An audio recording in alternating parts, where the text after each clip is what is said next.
I've always been interested in model railways and trains. Natural progression, really, to sort of start building. I have too many hobbies.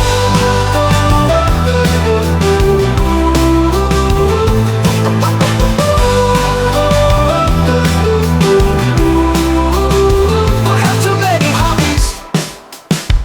I have too many hobbies. Hey guys, it's Dangerdebbs, the queen of hobbies, and today we are discovering the hobby railway models. It's basically people who make railway tracks and modify them in a little tiny miniature world. I like to make my own miniature worlds.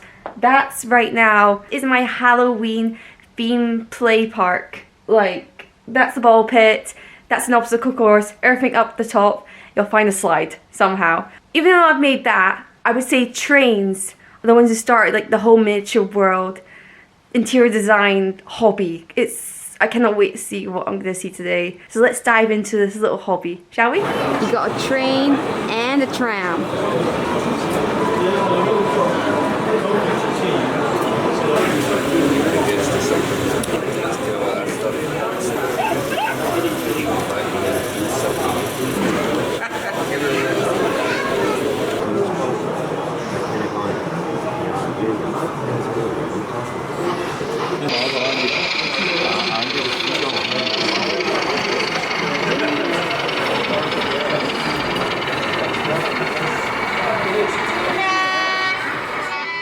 How is this a hobby?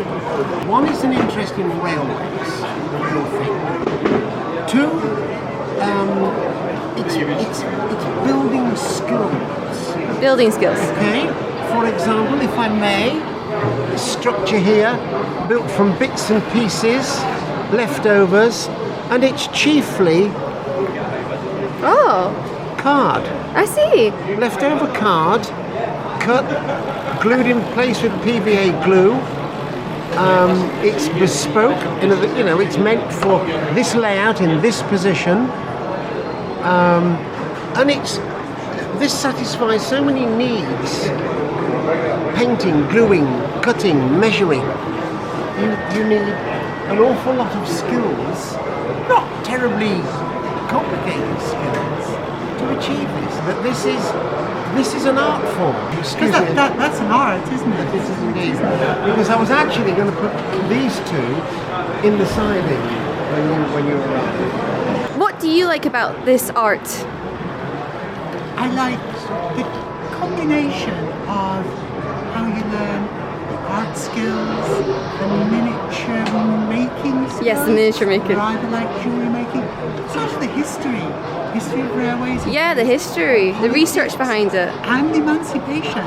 If it hadn't been for the railways, women wouldn't be where we are today. I like how you said that. It wouldn't be for the railways, you would not have made this. I like that. True, simply because the menfolk went to war. The men went to war. The menfolk went to war. World War One, World War Two, Yeah. the railways were run by the women. So it meant there weren't blokes at home to run trains, buses, trams or whatever. That's right, because the buses, if you look in Glasgow Transport Museum, they say it was run by women. So eventually it was a question of, we need to recruit staff to run these systems. Who's available? It's the women folk. I think I've always been interested in model railways and trains, so I think it was a natural progression, really, to sort of start building a model railway that we could take around exhibitions, something small and portable, really. Yes, small and portable. Yeah, the nice thing about this size is that, we can, at the end of the exhibition, we can pack up and be out in 10 minutes. And do you like modelling the train set or getting little stuff? I like doing the scenery, I think, more than anything. I like the trains, but I like doing the modelling of the whole scenery. So the trees, the grass, the tracks, things, And yeah. how do you keep it so clean? Well, when it's finished, it goes into 2 boxes. 2 boxes. So it's completely, dust free sort of thing, yeah, so, which helps. And what's your plans for next year within miniature art modelling? Well, we've got a new one, which is a modern German layout, similar size, sort of, just slightly longer, about 8 foot long. So that's the next year's plan. We just got to put it all together now. Is it the same scale? Same of scale, trains? yeah. Same scale, yeah. Okay. So, yeah. I hear there's a scale around here, like, no, it's not my scale. I was like, Yeah, this is N scale. one of the smaller ones. There are a couple of smaller ones, but this is as small as I can go. My eyesight can't handle much smaller. You know. Is scale the most problem thing around this hobby? What's the most problem you get around this hobby? Yeah, scale, because the 00 is probably the most common scale. That's like the trying, Hornby type of things, and that's the sort of most common backman train sets you buy for Christmas. So this one is sort of half the size, but you can get a lot more in the space, you know. So in 00 this will be nearly sort of 11 feet long, and it's lightweight as well. I can pick it up. Oh, good.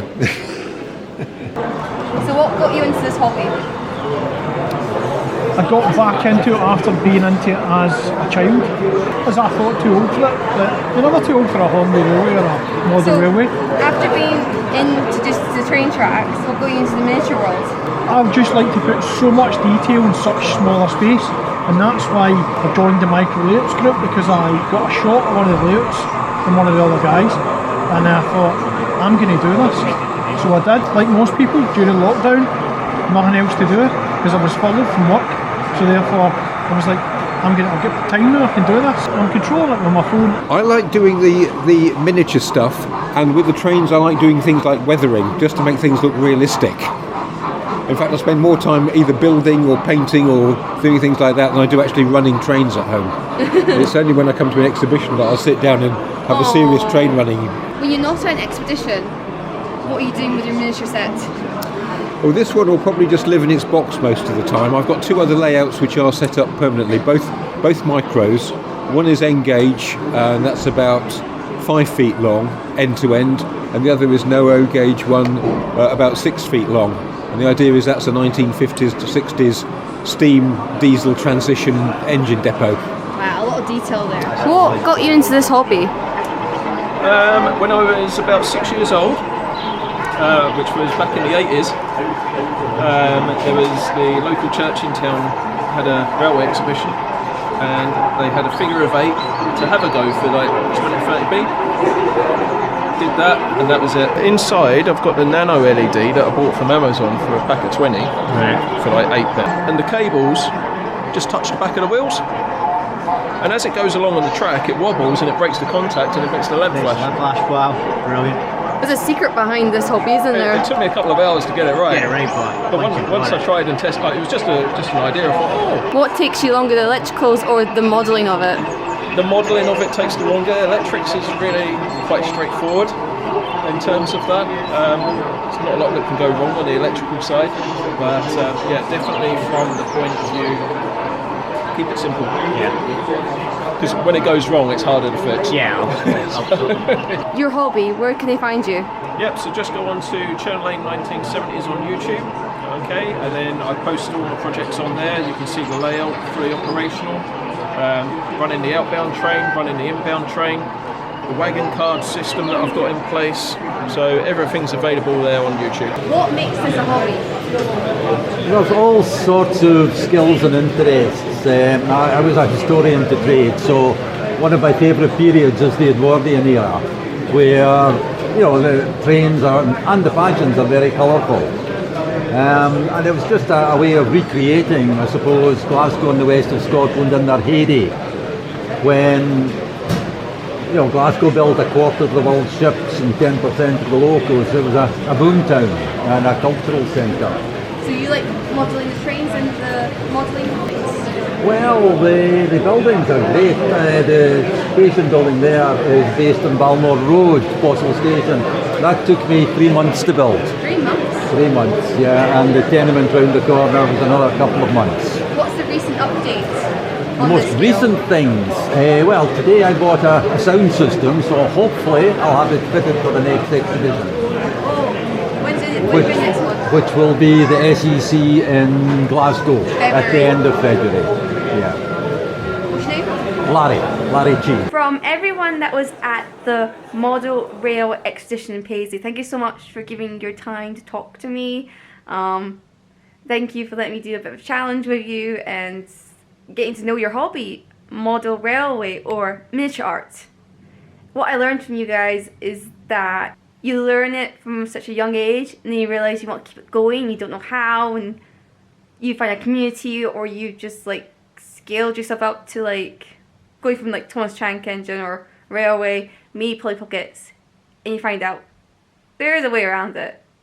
You can add trains, you can add houses, and see how your techniques and skills can get into it. And I was very impressed with the whole community I saw today. People were playing with trains, people were adding stuff to their train set. I saw a lot of people taking photos, so like there's a photography side to Miniature World. It was just very fascinating how you've all come together or found your way around it. You really have shown me like your side of your miniature world.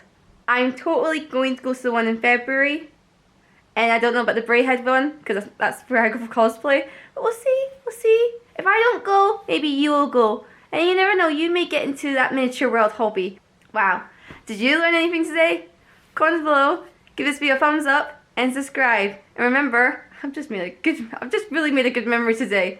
It's memories that make us. So go out there and make some good memories and not some bad memories. Because today, I really discovered another side of miniature art.